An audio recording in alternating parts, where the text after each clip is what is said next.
All right. Well, kia ora, everyone, and welcome to this today's Product Tank Auckland event. Thank you so much for joining us and taking your lunchtime to spend with us. In recognition of the fact that it is Māori Language Week this week, I will do a very short greeting in Māori, otherwise known as a mihi, and I'll give you a quick translation as well. This is a great thing. If you're doing events, if you're speaking to people, it's a great thing to learn. The mihis are not very complicated, so and there are websites out there which you can learn. So here's mine. So kia ora tātou, ko manga kia te maunga, ko whao te awa, ko te mahurihuri toko marae, no Tamaki Makaurau ahu, ko Mata toko whanau, ko Anthony toko ingoa. Nō reira, tēnā koutou, tēnā koutou, tēnā koutou katoa. So welcome everyone, and just a quick translation of that. So what I said was welcome, and Manga Keke, otherwise known as One Tree Hill, is my mountain because that's where I spend a lot of time around there. The Whao River is my river, so it's out in the western area. My wife is a local board member in that area, so we have quite a strong connection to that river. Te Mahurihuri is my marae. It's a marae that's nearby to where I live, and I've run some events there, so it's a spot that we have some connection with. Tamaki Makaurau, which hopefully everyone will know that, Auckland, is where I live. My family name is Marty, you probably know that already, and my name is Anthony. And the rest of it is just welcome, saying welcome to everyone. So so thank you so much for joining us today. So the way today is going to run, Aylon is going to give us a quick introduction to what the Shape Up format is. And then Rudolf will be moderating a panel discussion between Aylon and Suhel where they will take and answer your questions. As we mentioned earlier, if you've just joined in the last couple of minutes, you'll see the poll on the screen right now. So you can join at slido.com and put in PTA Shape Up as the code for this event. It's also on the meetup page, so if you forgot what I just said, just go to the meetup page and the link is there as well. You can also point your phone at this QR code and that will take you to it as well. But I'm just going to stop sharing and I'm going to hand over to Aylon. Aylon, you ready to put your content up? I'll start doing the dance to prepare that. The PowerPoint Zoom dance. Must be like a thing. Right? All right. Cool. All yours, Aylon.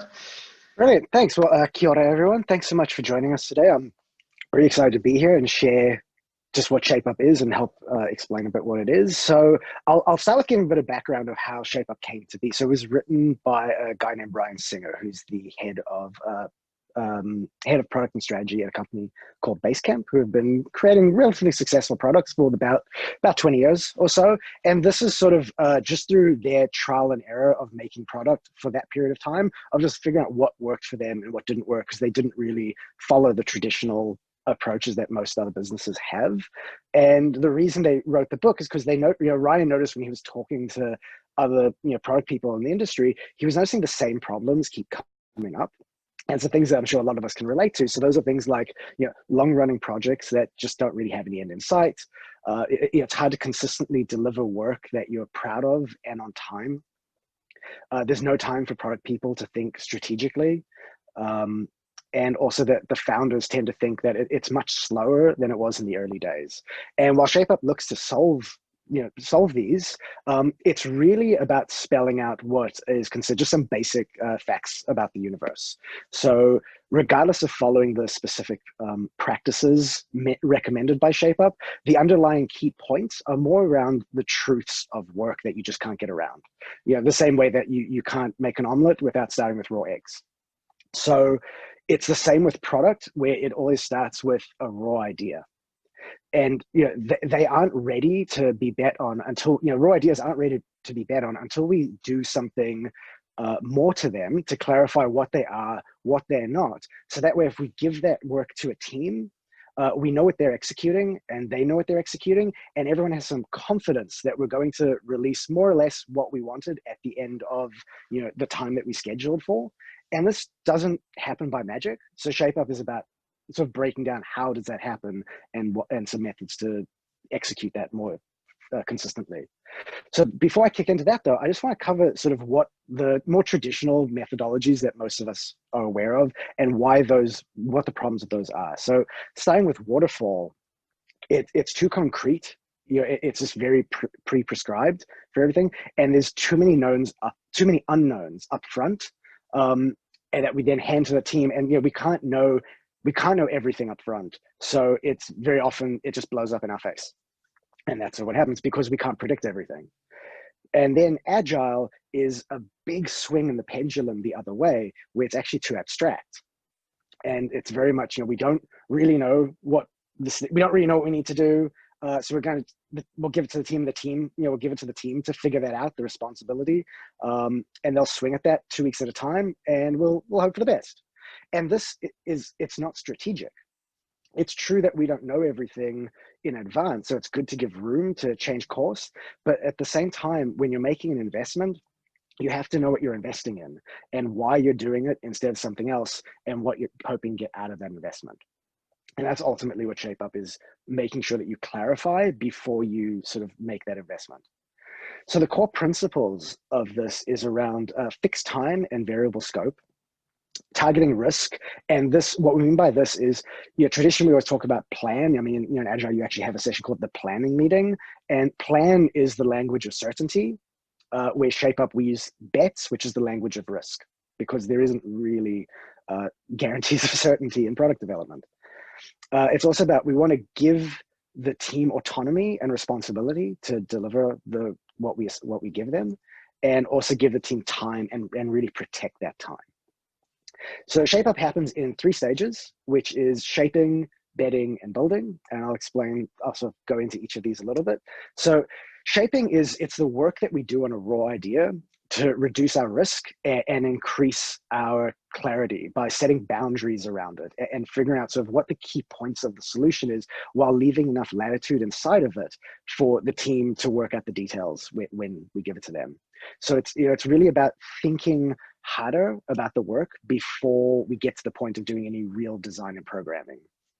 So an input to shaping is, you first have to have a well understood problem or a raw idea that has been gone and figured out, to understand, well, what's the demand that makes that right. If the CEO came up with an idea in the shower, someone still has to go do the work to figure out, is there value in us doing that? Is there demand in the market? Would this help anyone doing this? And then there's also an appetite. And an appetite it's effectively the flip of the traditional estimate that we give. So, in Agile, normally everything starts, Agile or Waterfall, it starts with a design and then ends with a number. What's the estimate? How long will this take? In Shape Up, we flip that the other way, and we start with the number, and that acts as a constraint for the design we'll come up with. So we ask, how much time do we think this thing is worth? And that's the appetite that we set for it. And the output of shaping is what's called a pitch, which is basically a document to explain what the project is and why we're doing it, all that. And I'll get into more detail on that a little bit later. What's important with shaping is that it happens at the right level of abstraction. So we don't want it to be too concrete, and we don't want it to be too abstract. It can't be so concrete that the team has no latitude, and again, we can't think of everything in advance or blow up in our face, or too concrete where the team has to figure it out in a deadline, and that just doesn't really work out that often. So who's involved with shaping is either a generalist who has, obviously they need someone who needs to have business domain knowledge. So they need to know like what's important to the business and the objectives and the strategies that are relevant for that. But they also need to have some design capabilities and also technical capabilities, because shaping really is sort of high level design, and you need to know if there's technical feasibility for those concepts that you design. So it can either be a generalist that embodies all of that, or 2 or 3 specialists who will collaborate. But you want to try and keep the group sort of as small and tight as possible. It's a closed door, very creative process. It moves fast. You speak frankly. You just jump around. If something doesn't work, you scrap it, move to the next promising thing that could work. It's very rough, private, early work. And the goal of shaping is you want what's called a hard wall with a soft middle. So where there's clear constraints about the idea, but more latitude for the designers and programmers when they're doing the work, as opposed to what we often get, which is a hard middle with soft walls. And with that, there's less latitude for the people doing the work, and it's very easy for scope to grow out of control. So once you've done the shaping, you're ready to write the pitch. And the pitch is made up of, it explains the problem. So, effectively what's motivated us to do this, what the idea is, or the use case of the problem we're solving. It explains the appetite. So again, it clearly states this is how much time we're going to give for this. So the team knows that's the constraint around it, the solution, but it's the core elements in a very easy form. So what I mean by that is you wouldn't put a wireframe in a pitch because a wireframe is too concrete. Instead, you might just have a very simple sort of journey flow with a list of like the affordances that a user would need to interact with on the page, or maybe a hand-drawn fat marker sketch with very few details in it. You obviously you call out any rabbit holes. Again, it's all about managing our risk up front. So you call out any rabbit holes and you specify the no-goes. So again, any early trade-offs that you've made while shaping the solution that you were intentionally not going to include. And the point of the pitch is to provide enough information that if a team ever works on it, they can easily decide what trade-offs they need to make in order to deliver within the appetite. And what I mean by trade-offs is, most people would say a steak is better than a hot dog in terms of meal quality. But if you only have 5 minutes, a hot dog's a better meal than a steak. So the constraints change the definition of value and what's good or what's bad. So once a pitch is done, we now have what's called a potential bet. So now we move on to the betting stage. So who's involved with betting? It would be different for each organization, but really it's whoever essentially owns the scheduling and coordination of your resources. So whoever can really say, okay, we're going to give a team this piece of work for this amount of time and nothing else and not interrupt them. Whoever can make that call or is involved in that call should be doing the betting. So you only bring a few potential bets. You're not bringing every single thing, every pitch that you've shaped since you started doing this. It's you bring people have to lobby for the specific bets that they're interested in. And it's because you're trying to make strategic trade-offs. You also wouldn't not every pitch that's brought to the betting table should get bet on. So making trade-offs is really key because that's how you manage risk and create that certainty. There's no centralized backlogs. And this is a really important thing. And also something personally I found the most liberating of working in this method is not having to groom and manage a backlog. It frees up a significant amount of time, which allows me to do things like shaping. But the other benefit of this is, as I said, someone has to understand what's important. So let's say support has to understand what's important for them. And there's a pitch that they have to lobby for that. They have to go, hey, can we please consider this to be bet on for the next cycle? And if it doesn't get bet on, it doesn't go to a backlog. It's just gone. And it's up to whoever has value for that to make a note for themselves that the next time the betting table comes around, they need to lobby for it again if they want to be considered, otherwise won't. So you kind of get automated prioritization from the different departments and stakeholders from doing this, which is really cool. You also only bet one cycle at a time. So you're not sort of coming up with, you're not betting the next 6 months. So in the book, it suggests 6-week cycles with 2-week cooldowns in between. But again, that's not a dogma, and we'll get to that a bit later. But you only bet one at a time. And the reason for that is because, again, if the CEO comes up with this great idea in the shower, the worst case scenario, they have to wait another 6 weeks before they can start working on it. And that gives time for someone to go and shape that idea and see, is it the right thing to do? How will it actually work? And really make sure that you can do it within that appetite, instead of the CEO coming up with the idea, disrupting everything and going for it. The other reason for this is you want to cap your downside. So bets have a cap downside when you make them. If you bet $100 that this thing will happen, the most you can lose is $100. And we want to apply the same logic to our scheduling and resource allocation. And another really important thing that ShapeUp has is something called the circuit breaker. So the circuit breaker is in traditional agile. I'm sure most of us have experienced this. Okay, here's the thing we want to do. How long will it take? One sprint. Cool. Sprint finishes. It didn't finish. Okay, let's push the remaining work into the next sprint, carry it across the next sprint. So automatically the project gets extended by default. But that doesn't actually make sense. If we say a particular feature and improvement is worth, let's say, 6 weeks, and we're making that decision up front, that's how much we're willing to commit to get that outcome. If things start to get out of control or it's more complicated than we thought, that doesn't mean the project starts to be worth more. So it doesn't make sense to automatically increase our cost or commitment just because it got harder. It getting harder or the cost increasing doesn't change the value at all. So what the circuit breaker does is when you say, okay, we're going to give this to a team for 6 weeks for a cycle, and the end of the cycle comes and they haven't been able to successfully ship it, it's canceled by default. And what will happen is the team will move on in the next cycle to work on something else, and that project's just gone. And if we go, well, look, we actually really do want that. We still think it's important. We know we had an appetite for that. We've gone past it. It has to be considered as a new bet with a new appetite. And it probably makes sense to go back and do more shaping because something went wrong. So to understand what did you miss, what got wrong that couldn't get delivered in that time. And that's really important to this because that forcing mechanism to have that conversation is how you avoid those sort of endless projects that just keep running and just keep extending forever, and just that sunk cost fallacy of keep investing bad money into bad money. So once you've made your bets, you move into building. So the way we do this is we give the team projects, not tasks. So we don't put the project through what Shaper calls the paper shredder. We just kind of chop a project up into all these tasks and give them to the team and hope that after they've done all those tasks, it all sort of sticks back together with tape and the project makes sense. It worked out. The other distinction with this is, it's when we give the team tasks, it's all the tasks that we imagine the team will need to do. But there's a difference between imagined tasks and discovered tasks, which is the things, it's not until you actually start, lifting the hood open and getting your hands in that you start to discover what the real work is.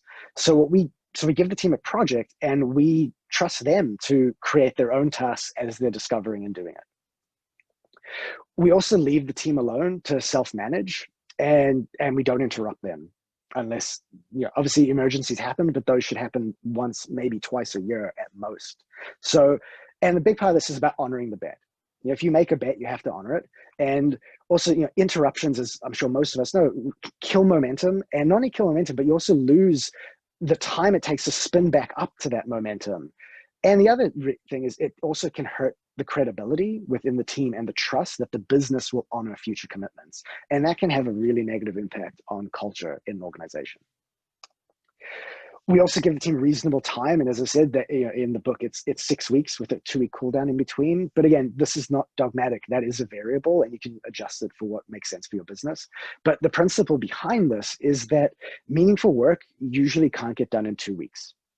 And what Basecamp found is that 6 weeks from their trial and error, 6 weeks was enough time to get things done, but it still has enough sort of back pressure on the team and gives them constraints that require them to make trade-offs while doing the work. And the other big thing about building is the way we track progress in ShapeUp is not complete versus incomplete tasks, but it's unknown versus known. And what ShapeUp does is it uses the metaphor of a hill chart. So it sort of looks at work like a hill. So, when you're making your way up a hill, you can't see the path in front of you. You're looking up, you can't see everything. You're figuring it out and you're just kind of making your way up there. As opposed to when you're at the top of the hill and the path is clear, you can see everything in front of you and it's just downhill work from that point, just execution to get it done because you know everything. A good example way of thinking is, if I've bought a piece of furniture from the warehouse and you're putting it together, and being at the top of the hill is that point where you look at what you've got and you're like, okay, I can see there's 8 holes and I look at my hand and I can see 8 screws. It's like, okay, I'm going to be okay. This is going to work out fine. As opposed to the beginning of the project where, it's just boards on the floor, a pile of screws. I'm not even sure what tools to use. And this is very effective for assessing risk of where things are at in the project. If you see 3 out of 4 tasks are complete and 1 is incomplete, well, is that last task 25% of the work or is it 80% of the work? You don't know. But more importantly, does the team know what to do to get it done? Where known versus unknown helps you assess your risk bracket much better. Again, going back to the furniture example, I can see the table's done, chair 1 is done, chair 2 is done, chair 3, I'm looking, I can see 6 holes and I've got 10 screws in my hand. Something is wrong. And my partner is coming home in half an hour when I was meant to be done.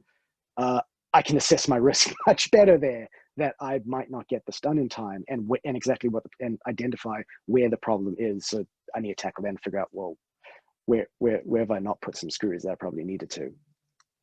So that's for tracking the work there.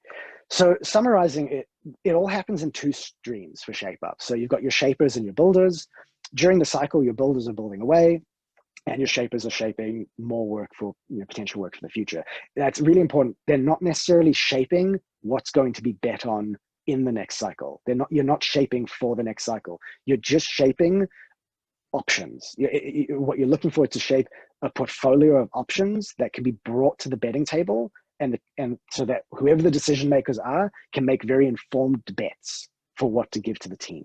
And maybe it's something you just finished shaping. Maybe it's something you shaped a few months ago.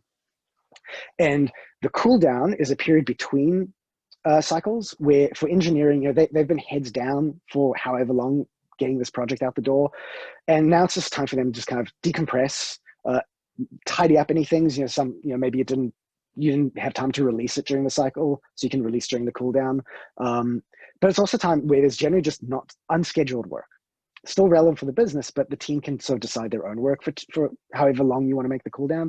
So it's sort of, they can, refactor that piece of code that's been bugging them. Maybe there's some bugs that were building up during the cycle and they can just go and tackle a bunch of those. Maybe there's a new tech stack that they want to build a prototype with and just experiment and learn about. So this, there's an online course they want to do. This is the time where they can do that stuff, assuming it's stuff relevant to their roles that still benefit the business. And the non-builders during the cool down that's when they can think about what we're going to do next. They can have the betting table bet for the next cycle. It's also a time for them to be opportunistic and go, especially if there's someone not that technical in the shaping group, where the engineers aren't working on a core project. So I can pull an engineer into shaping for a bit and just be like, hey, so this is what I've got. This is where I'm at.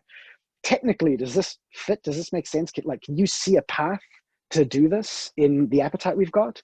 And if they go yes, you go perfect. Now I can start writing my pitch to get ready for a bet. If they go no, you go cool. There's still more shaping I need to do if I think that's still worth pursuing. And that's pretty much it for shaping.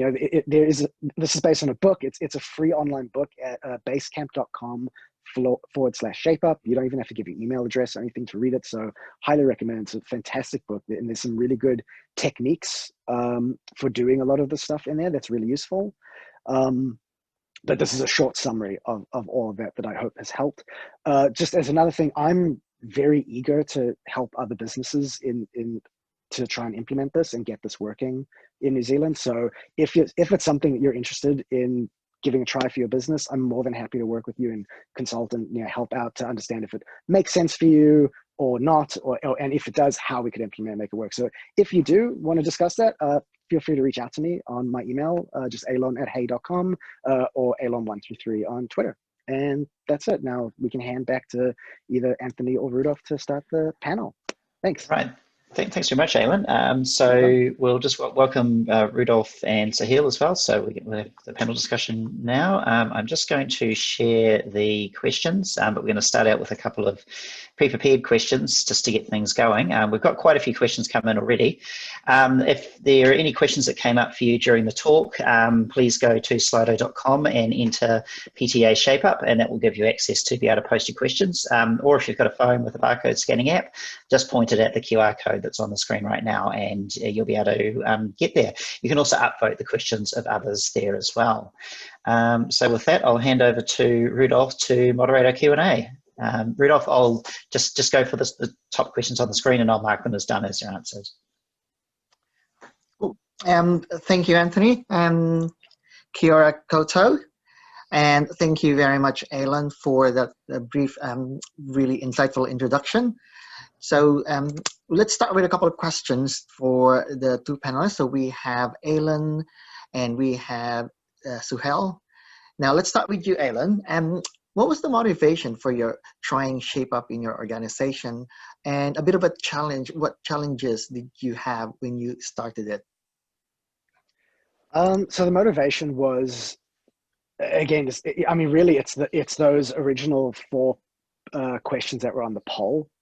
We were experiencing challenges with those things. Not having time to think strategically, never-ending projects that we just couldn't get out the door. The founder thinking we were going slower than back in the early days, and certainly needing the concern around spending more of my time project managing than product managing. So solving those was mainly the reason that we looked at implementing this.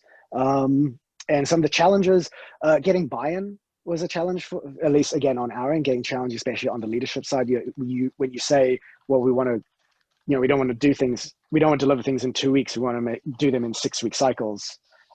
There's that sense of, well, that feels a lot slower.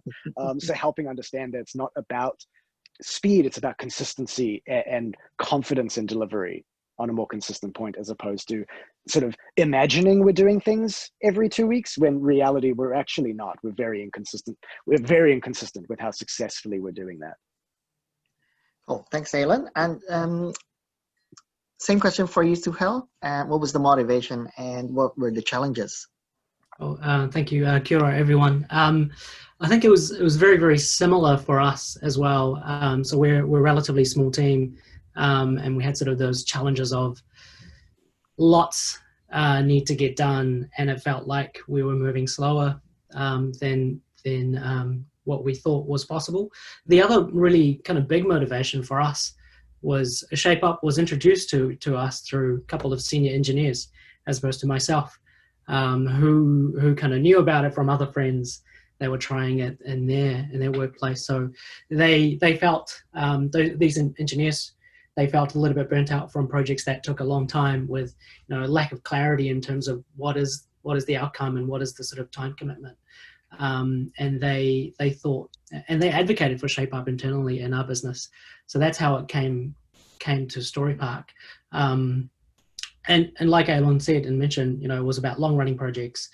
A lot of it was also just inability to focus on one specific outcome or one specific project, because they were just being thrown like, here's a bug that we need to fix, or here's a project that we're doing now alongside with this other project, as well as can you help us to focus on something that we might do in next cycle or next sprint.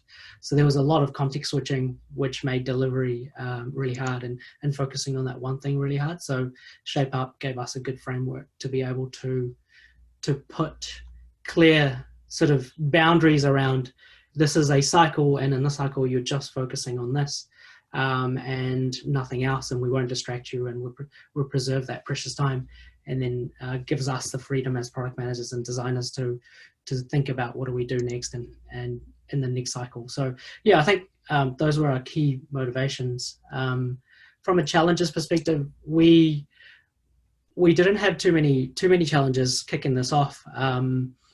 The Shape Up process was advocated by a couple of engineers, and I think it took us sort of over the Christmas break for everyone to read the Shape Up book, including all the engineers, as well as sort of our co-founder and CTO, and come up with what we thought would work for us internally. And there was a bit of back and forth in terms of following the Shape Up methodology dogmatically versus working out what would work for us. And I think when January came around, we were ready to commit. So we didn't have too many challenges, thankfully, because we're a relatively small team, and one of our co-founders is sort of de facto head of product. So that transition was relatively easy. Cool. Thanks, Suhel. Now, looking at our poll, how it is shaping up, where about 11% have responded that they've used it, and close to half said they've never heard of it. One of the interesting concepts that you guys describe about is the betting, and it's also one of the top questions. So during the betting, who decide which of them gets built? Aylon? Yeah, so to start with, it was the product team doing that. So 2 product managers and our sort of head of product. But over time, we wanted more involvement from the higher up leadership in the organization. So it became sort of the president, head of product, and CTO, well, VP of engineering. I see. Yeah. Cool. So I was speaking of the leadership. Suhel, how do you get the business owners and the leaders share the strategic planning with the PMs for their overall direction? Yeah, that's a really interesting question. I guess the large part of my role as a product manager is to make sure I am across what their plans are, and I appreciate the challenges and problems that they have, as well as opportunities that they have. So rather than waiting for them to share with me, I'm proactively going out and making sure I'm getting that from them. So whether that's sort of the salesperson or the business CEO or account managers. So I'm spending a lot of time with them to understand their priorities. Ultimately, I need to take all of that as input into what I think are good things or good bets to have. And that becomes kind of my personal backlog, which is something that Aylon talked about in terms of your own personal backlogs of things that are good and worthwhile pursuing in future based on the internal stakeholders, as well as any other sort of external factors that I need to consider. Yeah, that's sort of how I make sure I have the strategic sort of insights and from the other leaders. Cool. That's good to know. And Aylon, would you like to add anything more on sharing with the owners or the leaders about this strategic plan? No, I think Suhel is very similar. We just we're staying in communication with them often to understand what is important to them so that we can factor that into what we're shaping and what we're thinking about. Cool, great. So speaking of that whole process and the concept, and like the top of our questions for both of you, and I'll start with you, Aylon. So it says, without the long-term backlog of roadmaps, how do you manage customers and stakeholder expectations? This might be a controversial point with ShapeUp, but it's one of my favorite things. You manage those expectations by not setting the expectations. That's the beauty of you're doing one cycle at a time, and shaping, as I said, it's private. It's not, you're not and it's not because it's secretive or anything, but it's more just because basically you're just not making any commitments. When you're shaping something, there's no commitment made. The commitment is only once it's been bet on. So me saying so when support comes and says, hey, we really want this thing, I'm like, okay, it's interesting, tell me more. I can make a note and I can go and shape that, and I can tell them I'm shaping that, or I can not tell them. I don't have, it kind of doesn't matter. Effectively, I'm not making any promises up front, so there's no expectation. And it's sort of everything in ShapeUp, in the book, it kind of mentions that whenever you get a feature request, the response should always be like, interesting, maybe later. You don't make any commitment to whether you're doing it. And same with customers, you're not making commitment. It's okay, that's interesting, tell me more about that. And then maybe I'll shape it, maybe I won't. And if I do shape it, at some point, I'll probably go back to that support person, like, hey, so remember you told me about that thing? So look, here's where I'm at with that. Do you think this would solve that problem? Does that fit? Does this make sense? And then help me confirm my, what I'm thinking with the shaping, with the solution. But that's pretty much, that's generally it, is you manage it by not setting the expectations to begin with. Mm-hmm. Cool. Suhel? Yeah, earlier I mentioned we've kind of like adapted ShapeUp to suit us, because I think every organization context is different. What we've ended up with is leveraging the ShapeUp methodology from a product delivery and bidding perspective, because that gives us a lot of clarity in terms of focus and dedicated teams, and they know exactly what we've committed to and what sort of, what time frame. And we balance that with some high level themes and outcomes that we know are important from a business perspective over the next sort of, 6 to 12 months. So we still have a roadmap, but it's not committed, but it's quite clear that there are these 3 themes that we're focusing on over the next sort of 6 to 12 months. And we have a roadmap that's, now, next, later. The now part often ends up being shape bets or pitch documents that go to the bidding table.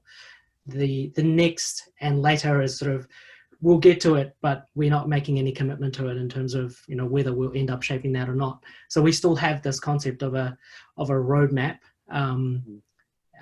alongside with, the bidding table and bets that we've shaped.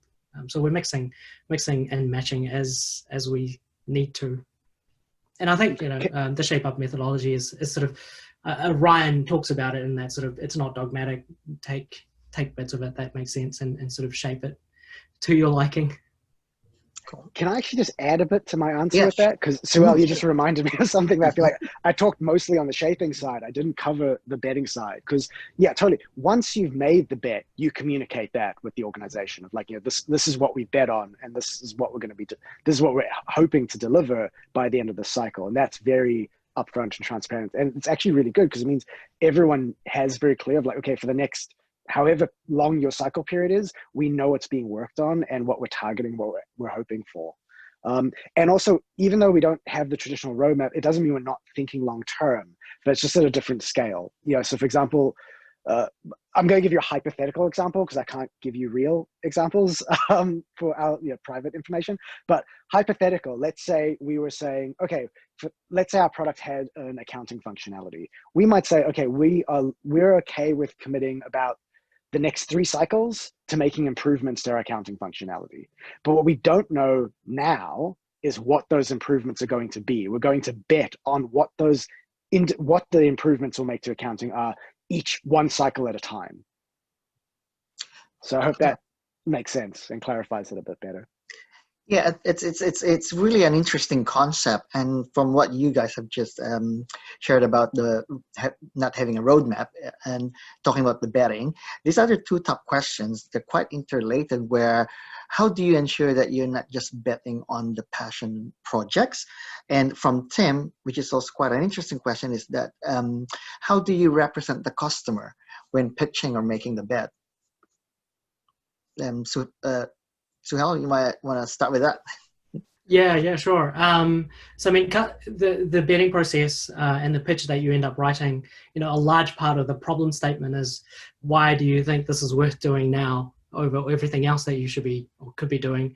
And a large component of that is also, it aligns with our strategy. It's really important for our customers, and it fits really nicely with the market themes and trends that we're seeing. So this is the time now to do this because of all those things. So I think a pitch document that doesn't have a large part of customer problems is not a good enough pitch document. That shouldn't pass the sniff test from the senior leadership team. So I think I don't know if that sufficiently answers the question. Anything else that you want to add to that, Aylon? Yeah, no, I mean, that's totally it. Like that's one of the key purposes of shaping, is understanding. And remember, I mentioned during the presentation, one of the inputs to shaping is a well-defined problem. So it's so if a passion project came, like I said, the CEO has an idea in the shower and comes and, hey, we should do this. In Shape Up, you go, well, someone has to go and shape. So cool.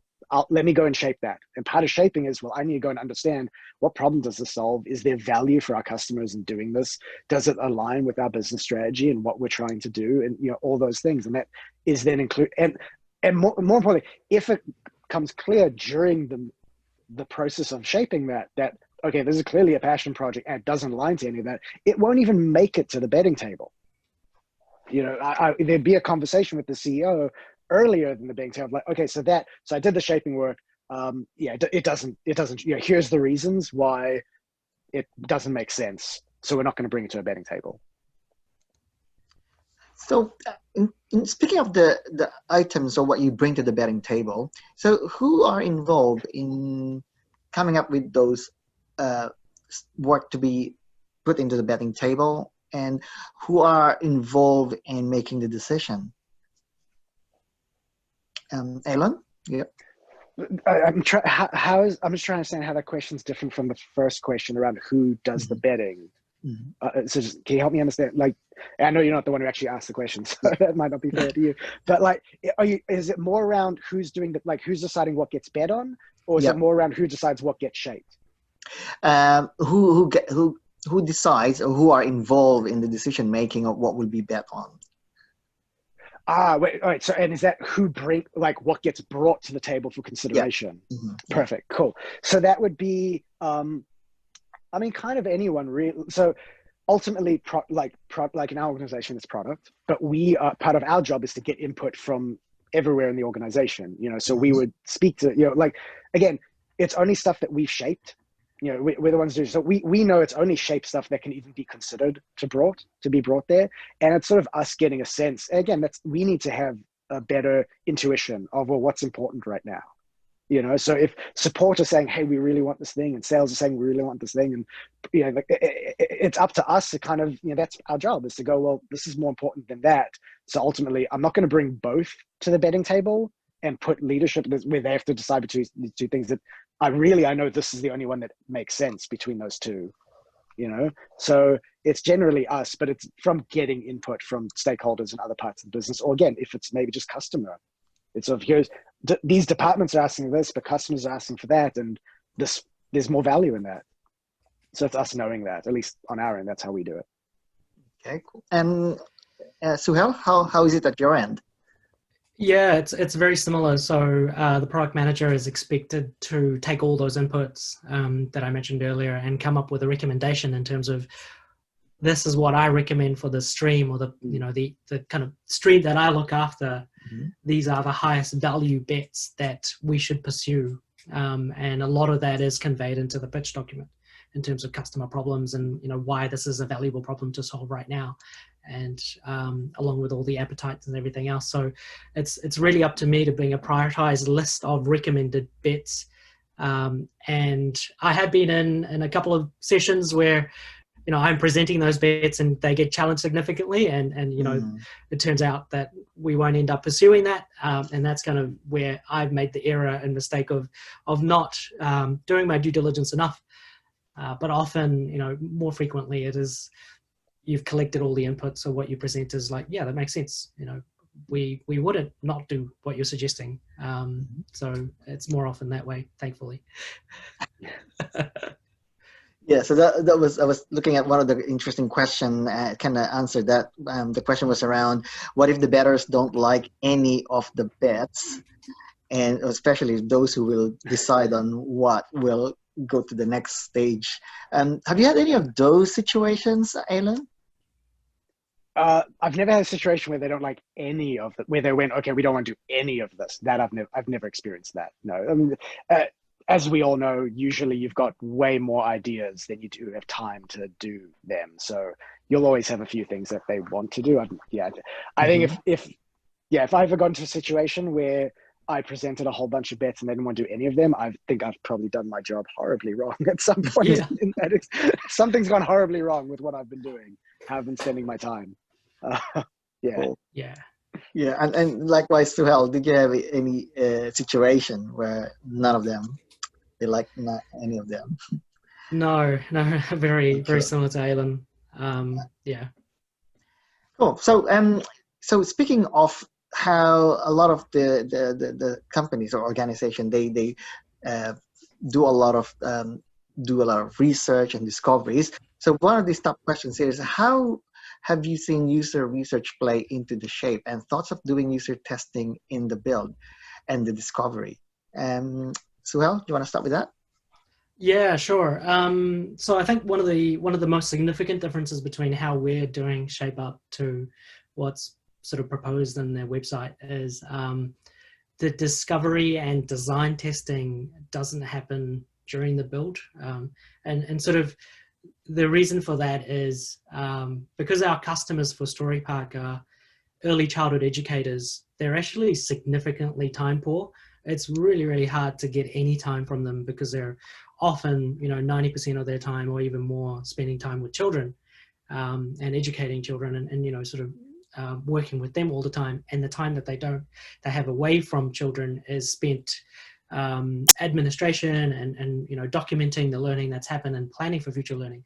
So often they're really time poor and time precious. So it's really challenging for us to say, hey, we want to solve this problem in the next 6 weeks, and here are some early designs or mocks, and we want to iterate and solve these problems. So we just didn't have the luxury of sort of saying, here's really rough wireframes, go and build or solve this in the 6 weeks that you have. So we've ended up during sort of the non-build time / the product manager and designer during cycle are testing designs and prototypes that are probably coming up for next cycles. So as part of the shaping process, really. So we end up with relatively high fidelity designs that have been well tested. And the technical feasibility of that is sort of happening with the CTO as well as a senior developer that is not in any of the cycles. So we kind of have a float senior developer that is shielding from everybody, but is also supporting the shaping process from a technical feasibility perspective. So we end up with few shape bets that have been designed and tested and have rough rough tech feasibility done to it, so we don't end up with a crazy bet that's like, this is not possible in 6 weeks. I don't know what you've been smoking. So yeah, to mitigate for those situations. So that kind of answers the design during build, and the research component as well. So yeah. Cool, thanks, Suhel. And I think that's kind of aligned with the other question, where if something's needed more than 6 weeks. Aylon, from your end. Mm-hmm. Yeah, would you like to add anything about how do you guys manage to incorporate research and testing or discovery? Yeah, so I mean, it's a tricky one because obviously, so user testing is very different from other research and discovery. So other research and discovery plays a huge part in this. So it's very, you can't really effectively shape a good solution if you haven't lived in the user space a lot and quite deeply to understand what circumstances they're in, what are they trying to achieve, so that we can figure out how our product can get them from A to B, kind of thing. User testing though is it's really expensive, is sort of the view. It takes a lot of time. It can take quite a lot of time. It requires you make decisions potentially in a strange sequence. You're like, again, shape up, you're trying to not be too concrete up front, but it forces you to do it that way. So what we often try to do is we spend a lot of time with customers to understand what matters to them, what's important to them, to the point where, okay, like a designer won't necessarily know by the time we bet on something that, okay, this needs to be a checkbox instead of a radio button kind of thing. Like they're not, and it almost like, it just doesn't matter. It's like, look, either one of these will be good enough as a solution. So we don't stress too much over that. And ultimately we'll find out when we ship it. We'll learn how people use it and see if, but we're so comfortable in the customer space that we have a really good understanding. We know that a radio, something that allows person to make this selection, will give them what they need, will serve their need. So, we're not worried about getting it exactly perfect of, okay, yeah, 80% said it should be a radio button instead of a check mark. Like it'll still work fine and still solve the customer's need and be an improvement from where they are today, which is what we're really looking for. Yeah, there was a second question you said it's sort of related to. Oh, there was the one about what if something needs more than 6 weeks. So part of the one of the concepts is 6 weeks, and yeah. So it's very rare. So here's the thing: like if something requires 6 weeks, there's a very good chance that you've just overshaped. You haven't finished shaping it, basically. Because if your appetite was 6 weeks, there is always a 6 weeks, there is always a 2 week version of something, a 6 week version of something, a 6 month version of something, and a 6 year version of something, So that's the point of Shape Up, is you set that appetite and say, okay, well, look, we're not going to spend the next 6 months building a calendar. And there's an example they use in the book.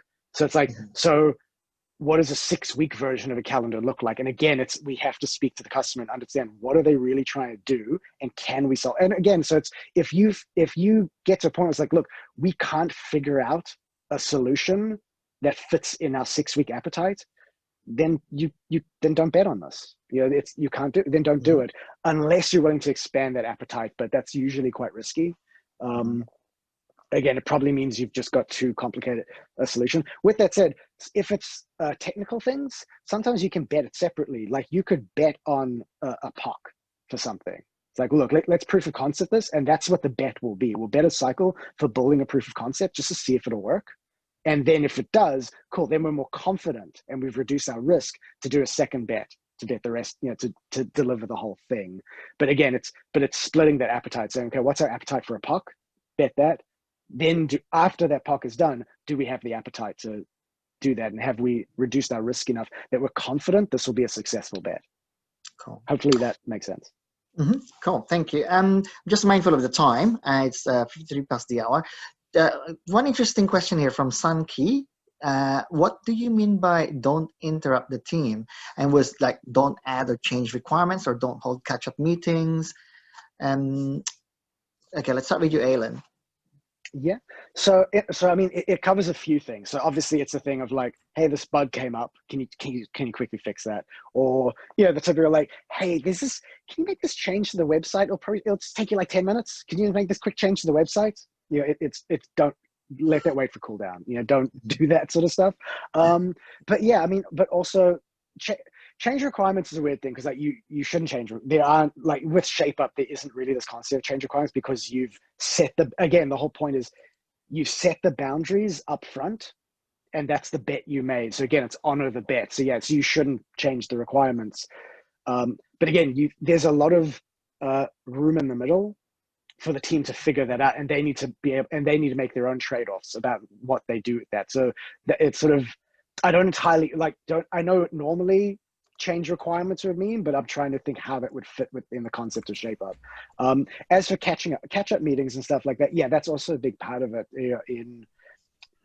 Doing all the ceremonies as part of Agile, again, it's very expensive. It's very disruptive, and you're doing it every 2 weeks. So if you instead go, look, here's 6 weeks, we're going to trust you to manage your own time and do the project. And, you don't have to have a 2-hour planning meeting every 2 weeks and another 1-hour refinement session every 2 weeks. And again, stand-ups, you don't necessarily have to do stand-ups every day, because it's just the team talking to each other. They don't need to, it's not a status update for everyone else. It's just the team, and they should be communicating with each other all the time with what they're working on. So again, it's just removing a lot of those ceremonies that are quite disruptive and just they're expensive. They eat up a lot of time.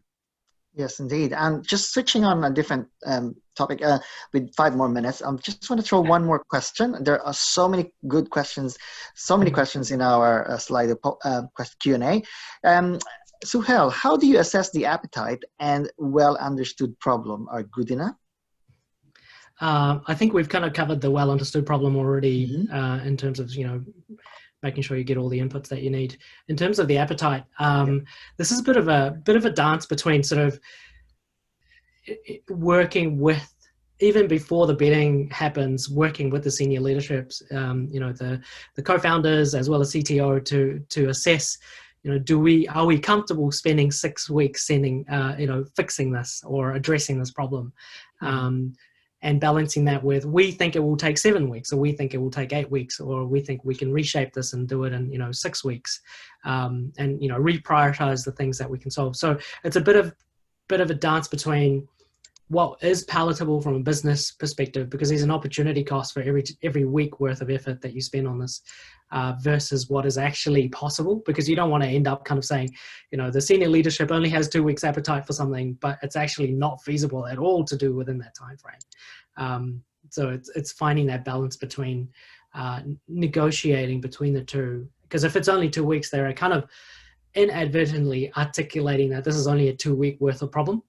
And you then need to kind of say, well, it's actually a worthwhile problem to solve, and I think it's okay to spend another additional week, 3 weeks to solve this, because that's how much it will take to solve it. So it is a bit of a dance.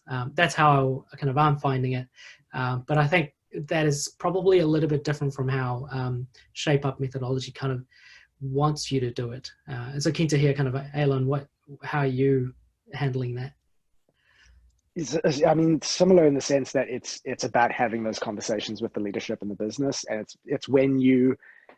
So initially, I'll set an appetite, like just to start. Like again, if support have said, "Hey, can you? We've got this thing we're struggling with," and they want something, I'll kind of do a gut check, I guess, of like, okay, how long would I be okay with an engineering team spending to solve that? And it's an easy way of thinking is you start at a high number and just work your way down. So okay, if they spend 6 weeks, if they spend 10 weeks, would I be happy? Probably not. 6 weeks, I'd be happy. No. 4 weeks, yeah, I'd be okay if they spend 4 weeks on this. And you just kind of work your way down until you get to the point where it's like, you're just looking for like how. So probably actually work the other way around makes more sense. Like 2 weeks, fine. 4 weeks. Maybe 6 weeks, no way. This isn't worth 6 weeks, And then once you do that, if you think, yep, this is worth shaping, then go have a quick chat to leadership. Like, hey, this thing has come up. We're doing this. If we spent this long on that, would you be okay with that? And things, this can come up in the betting table as well, because you put in the pitch this is how much time we think this is worth. And that might get to leadership at the bank and they'll be like, oh, there is no way we're spending 4 weeks on that. There's no way. I would give this 2 weeks tops. And then that's a simple thing and go, cool. So that means they're not going to bet on it now for sure. And I have to decide, okay, is this worth me going back and trying to reshape it down to a 2-week version? And can I even do that? So I might spend a week seeing, can I figure out how to get this down to a 2-week version? And if I can, great. If I can't, I'll put on a shelf and I'll go shape something else. And maybe I'll come back to it. And look, 6 months time, I might have a eureka moment in the shower and figure out how to do that thing in 2 weeks. Or there might be a new technology that comes out that suddenly makes it possible. And I can bring that back if I want to. It's really, really, really great, interesting insights and information background from you guys, Aylon and Suhel. Just really running out of time. There's a lot of amazing questions in our Slido. But I think that will be our last question for this session. And I'll pass it on to Anthony. Oh, well, thanks very much, Aylon.